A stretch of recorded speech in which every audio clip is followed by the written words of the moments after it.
everyone. If I haven't met you already in my other classes, my name is Mackenzie, and I did my CAT project on infant directed speech. And my clinical question is, how does infant directed speech affect speech and language development?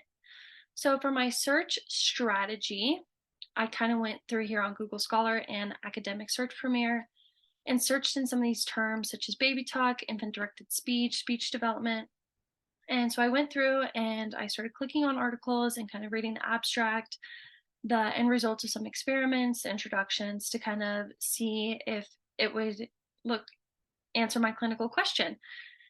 And I dove a little bit deeper and started doing some more advanced searches, such as infant speech development, caregiver involvement in speech development.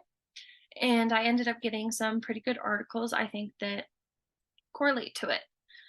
So the one that I ended up picking was Baby Talk to Me, and it was all about my clinical question in language acquisition in young children, infants to young children. So it really talks about the zone of proximal development. So as a child gets older, they're using less baby talk and adding more um, parts of semantics and different aspects of speech. So you're still kind of using baby talk, but you're advancing it as the child's getting older and understanding and expressing language back to you correctly. So, the most interesting thing that I found about this is it really broke down infant directed speech, and it talked about infant directed versus adult directed, which was not in my clinical question, but it really showed the difference in it. Um, it talked about how really infants and any human is going to pay attention to things that they care about, that they're interested in, just like any of us.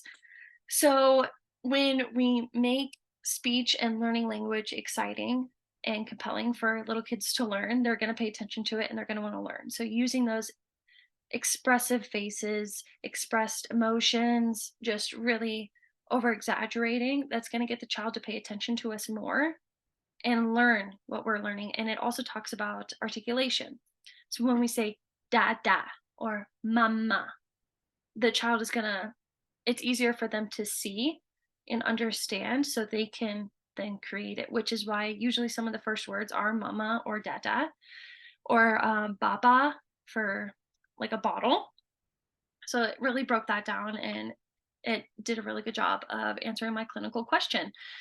And it really came down to my clinical question was answered, I think, in the best that it could be.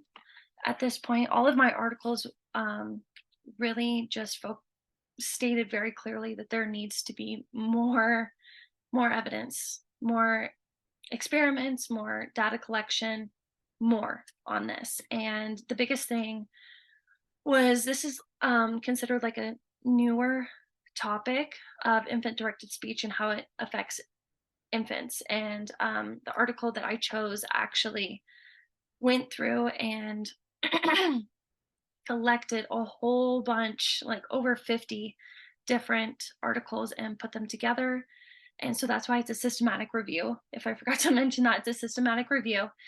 And they went through and found the patterns through all these experiments, even though they weren't directly about infant directed speech, and found the patterns in how these children were interacting, receiving, expressing language, and using those articulators to make the sounds that we use. So I would say, to the best of my ability, I would say my clinical question is answered. It in the future could be answered better with more experiments, more research. Yeah. Thank you guys so much.